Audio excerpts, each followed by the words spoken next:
Reason हो गई। अब आते हैं ब्रांचेस की तरफ। ब्रांचेस का जो क्वेश्चन है बोर्ड के पॉइंट ऑफ व्यू से इंपॉर्टेंट है, क्योंकि कोई भी वो 3 ब्रांचेस आपको शॉर्ट के अंदर दे देंगे या लॉन्ग के अंदर भी वो आपसे पूछ सकते हैं एनी 6 ब्रांचेस को डिफाइन करने हैं, या वो अपने पास से कोई दे दें। सही है, तो ये बोर्ड के पॉइंट ऑफ व्यू से इंपॉर्टेंट और एमसीक्यूज में भी आ सकता है कि किसके अंदर किस चीज़ की स्टडी होती है, ये पूछा जा सकता है। जो मॉडर्न बायोलॉजी है वो डील्स करती है स्ट्रक्चर से, फंक्शन से और मैनी अदर डिस्क्रिप्शन से लिविंग थिंग की।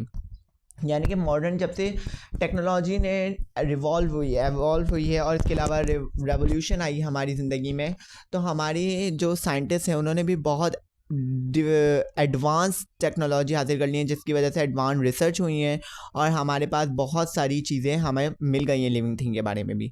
तो इसलिए हमारी बायोलॉजी को मेजर ब्रांचेस में डिवाइड कर दिया गया। इनमें से कुछ हमें दी गई हैं, सम दी गई हैं, यानी कि सिर्फ कुछ है इंपॉर्टेंट है, इसके अलावा भी बहुत सारी ब्रांचेस होती हैं।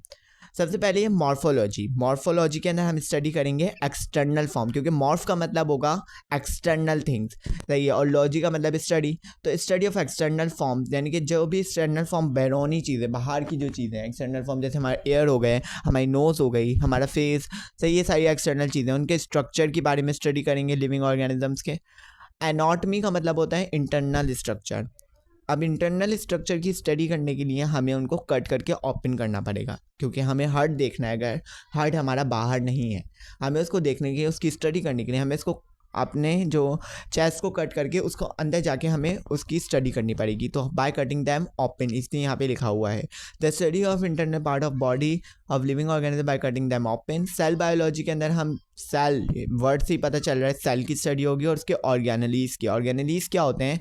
ऑर्गेनेलीज होते हैं सेल के अंदर के कॉम्पोनेंट, जैसे माइटोकॉन्ड्रिया, न्यूक्लियस, गोल्जी बॉडी, सही, ये सारे जो होंगे वो हमारे पास सेल ऑर्गेनेलीज कहलाते हैं। अच्छा, सेल जो होता है वो बिल्डिंग ब्लॉक ऑफ लाइफ होता है, ये आपने प्राइमरी क्लासेस में पढ़ा होगा।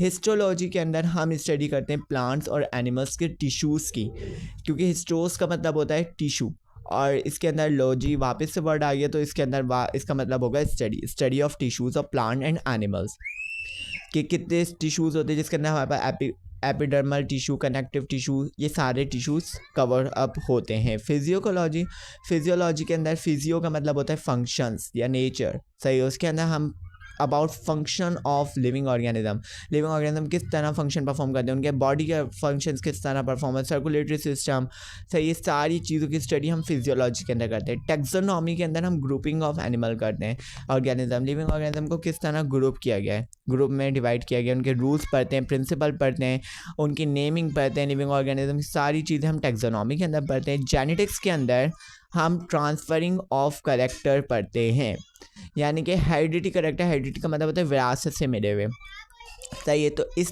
ऐसे करेक्टर जो कि पेरेंट्स से ऑफ स्प्रिंग्स में कन्वर्ट हुए हैं, के अंदर ट्रांसफ़र हुए हैं, उनकी स्टडी हम जेनेटिक्स के अंदर करते हैं। जैसे किसी के ख़ानदान में कहते हैं कि इनका कद बड़ा है, तो इस ख़ानदान वालों के सबका ही कद बड़ा होता है, तो ये स्टडी होती है जेनेटिक्स। डेवलपमेंटल बायोलॉजी के अंदर हम डेवलपमेंट ऑफ एम्ब्रियो की स्टडी करते हैं, फॉर्म कैसे होता है एम्ब्रियो, और इसके अलावा उसको डेवलप कैसे होता है। एम्ब्रियो क्या होता है? जो एम्ब्रियो हमारे पास होता है, यानी कि जो अर्ली डेवलपमेंट होती है ना लिविंग ऑर्गेनिज्म की, वो एम्ब्रियो कहलाती है। एनवायरमेंटल बायोलॉजी में लिविंग ऑर्गेनिज्म का नॉन लिविंग ऑर्गेनिज्म से इंटरेक्शन की बात करते हैं। जैसे अगर हम इन्वायरमेंट में रह रहे हैं तो हमारे पास हम लोग गैसेस से भी इंटरलिंक होते हैं, वाटर की भी नीड होती है, फूड की भी ज़रूरत होती है, वो सारी चीज़ें नॉन लिविंग थिंग है और हम उनसे इंटरलिंक कर रहे हैं, तो इसलिए ये क्या कहलाएगी? इन्वायरमेंटल बायोलॉजी कहलाएगी। हमें इन्वायरमेंट पर डिपेंड होना पड़ता है।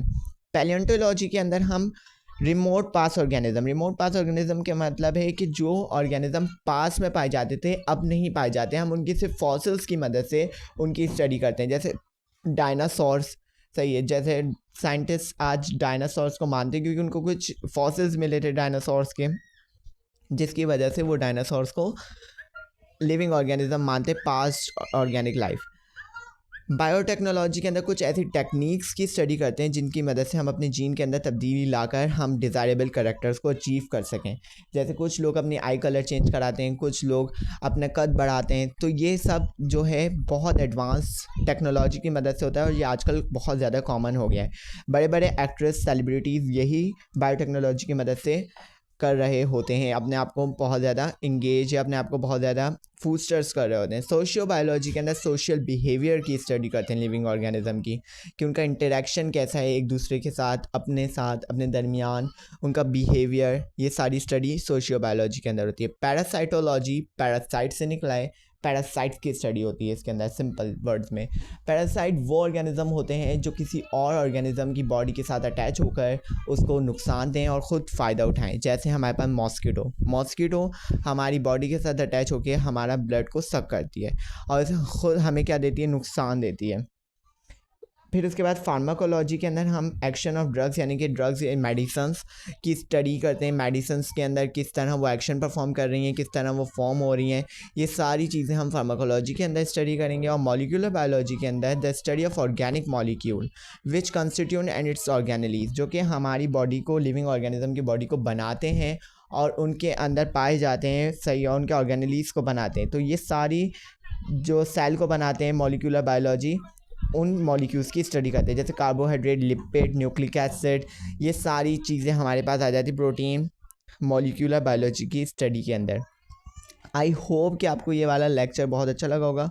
आगे भी मज़ीद इसी की वीडियोस आती रहेंगी और साथ में एक्सरसाइज के सॉल्यूशन भी।